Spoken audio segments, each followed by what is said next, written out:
Bismillahirrahmanirrahim. Assalamualaikum warahmatullahi wabarakatuh. Waalaikumsalam.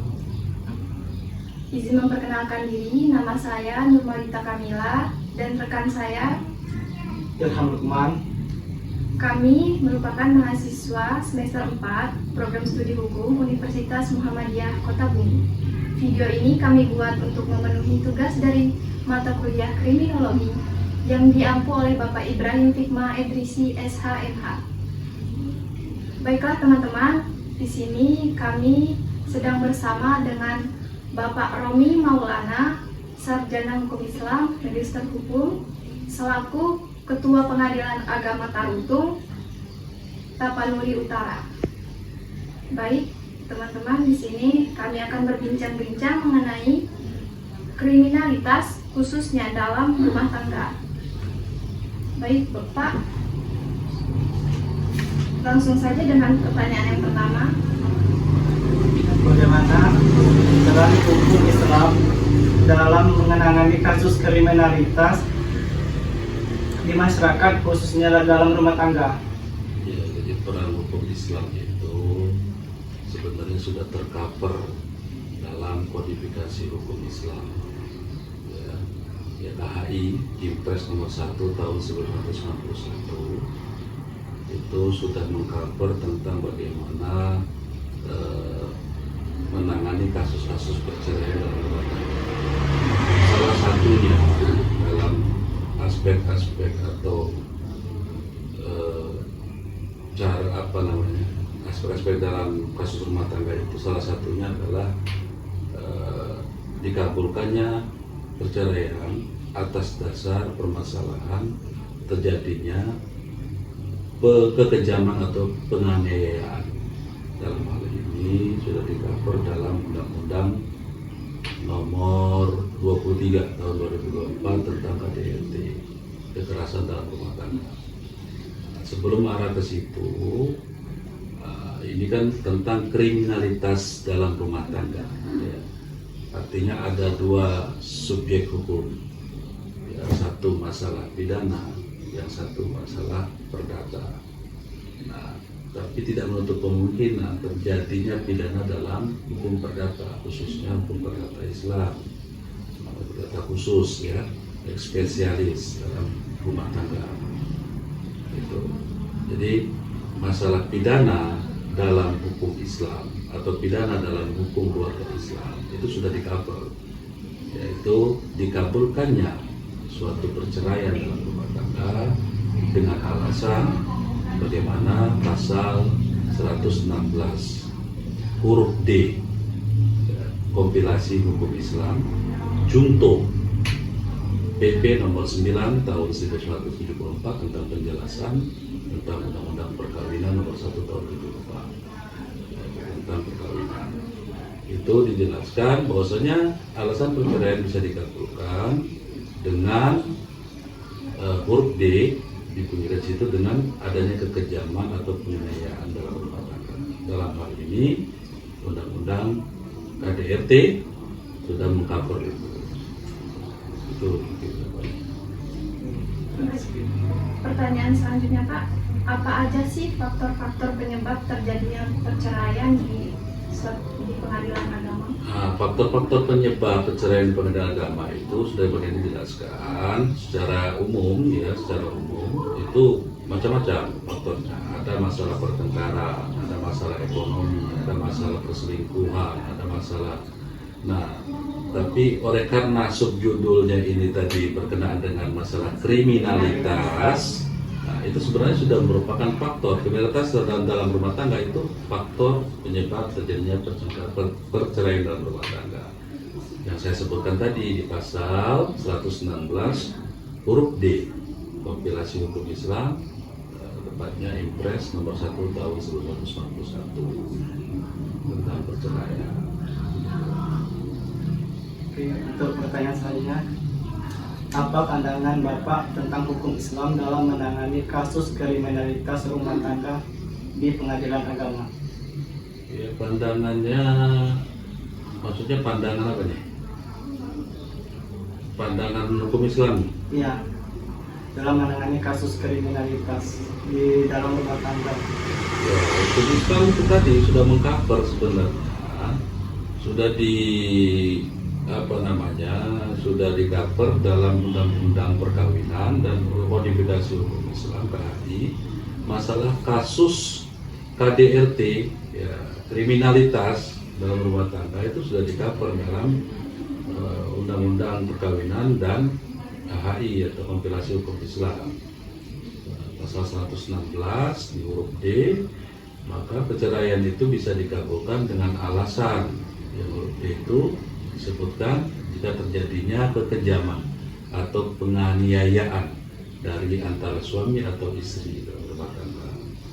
Nah, dikuatkan lagi dengan Undang-Undang KDRT nomor 23 tahun 2024 itu. Selanjutnya. Baik, Pak. Pertanyaan berikutnya, kenapa kasus perceraian itu terus-menerus meningkat setiap tahunnya, Pak? Nah, ini menarik. Kenapa kasus perceraian itu selalu meningkat? Ya, tiap tahunnya ya. Ya, betul, Pak. Nah, itu tiada lain, ada beberapa macam aspek yang menyebabkan itu terjadi. Yang pertama aspek yuridis, aspek sosiologis, dan aspek-aspek yang lain. Seiring dengan perkembangan digital manusia sekarang ini, di mana apa-apa serba digital ya. Nah, kemudian tentunya setiap kedipan mata itu akan terjadi muamalah baru atau aktivitas sosial baru. Nah, hukum dalam hal ini harus mengcover itu. Makanya dari itu mempengaruhilah aspek sosiologis itu, mempengaruhilah kehidupan rumah tangga, terutama masalah KDRT, kekerasan dalam rumah tangga, masalah kriminal dalam rumah tangga, itu mempengaruhi tingkat perceraian dalam rumah tangga itu sendiri.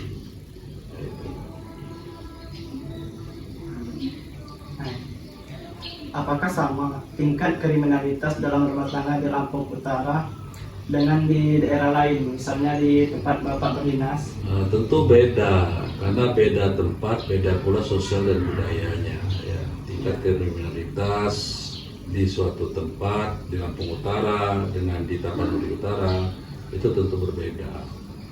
Itu kenapa? Karena kehidupan sosialnya berbeda, kemudian budayanya berbeda, dengan adat yang berbeda, tentu dengan cara yang berbeda.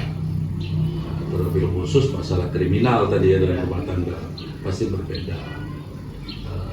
Aspek perceraian dalam rumah tangga itu yang nomor satu adalah masalah ekonomi. Nah, bisa di cross check itu di beberapa macam data di Mahkamah Agung.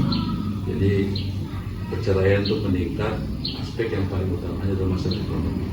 Yang kedua KDRT, berikutnya masalah selingkuh. Gitu.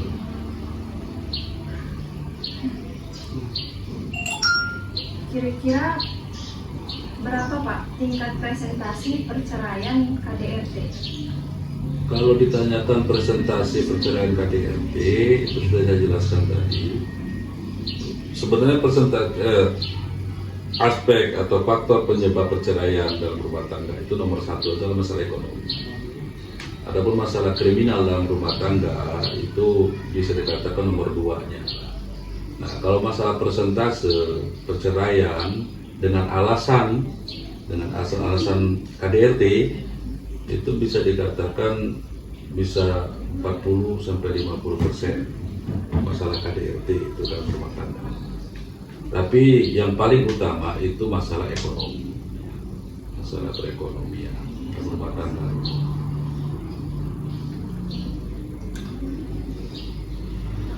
Bagaimana proses penyelesaian kasus kriminalitas rumah tangga di pengadilan agama?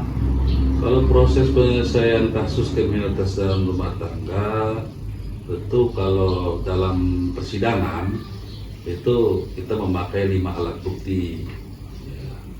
Yang pertama, bukti surat. Nah, dalam kasus kriminalitas kita bisa dibuktikan dengan bukti surat visum, et partem. hasil visum, misalnya terjadi kekerasan dalam rumah tangga, KDRT, kriminal, pemukulan segala macam, penganiayaan terhadap pasangan, suami ataupun istri, itu dibuktikan dengan alat bukti surat berupa visum dari rumah sakit atau dari ahli medis. Yang kedua, bisa dibuktikan dengan saksi, keterangan saksi, 2 orang saksi ya.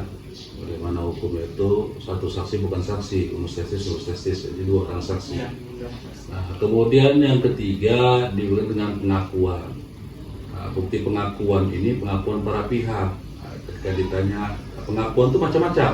Ada pengakuan secara bulat atau secara klausula.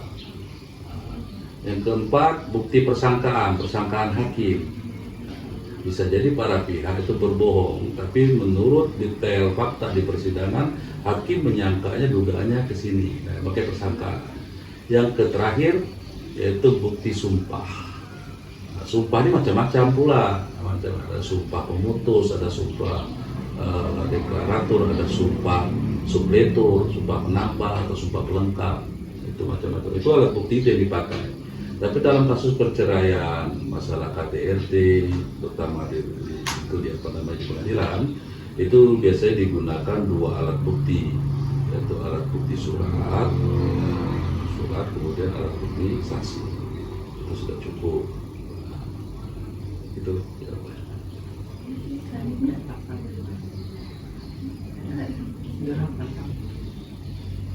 Ya, selanjutnya, selama bertugas Pak menjadi hakim ketua pengadilan agama, apa sih Pak perkara yang paling berkesan bagi Bapak? Nah, ini menarik nih. Jadi pengalaman ya, pengalaman selama menjadi wakil Tuhan ya. Dalam hal ini hakim pengadilan agama ya.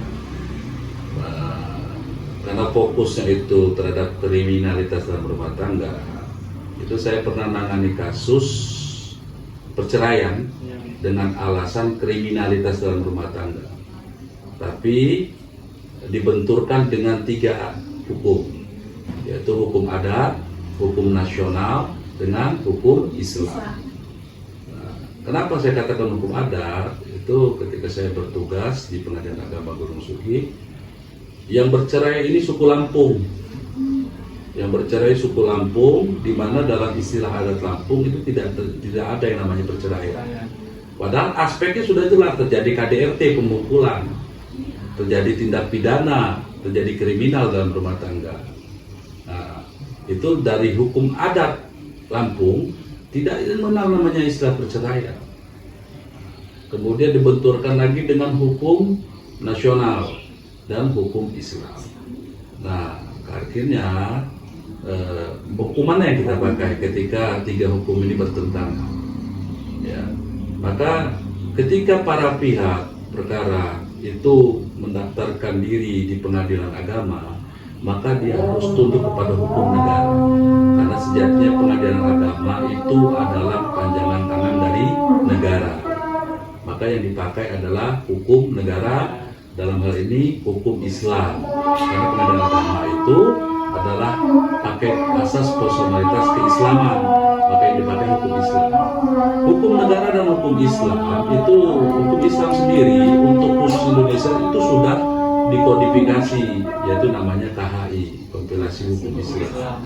Nah, itu diramu dengan 7 kitab Imam Syafi'i ya, untuk memenuhi apa? Memenuhi kepentingan hukum keluarga Islam Indonesia khususnya, itu dalam KHI.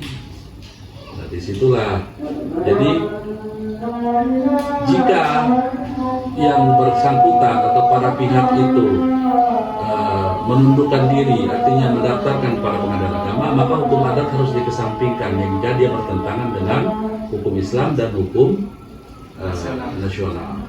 Maka yang kita pakai hukum nasional.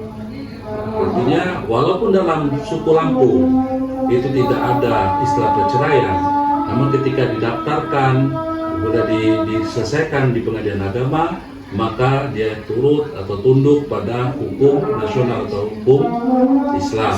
Dalam hal ini kode etik Islam. Artinya perceraiannya bisa dilakukan asalkan memenuhi alat-alat bukti yang ditetapkan atau diperiksa di dalam ruang sidang, yaitu bukti surat, bukti saksi, bukti sumpah, bukti pengakuan dan persangkaan.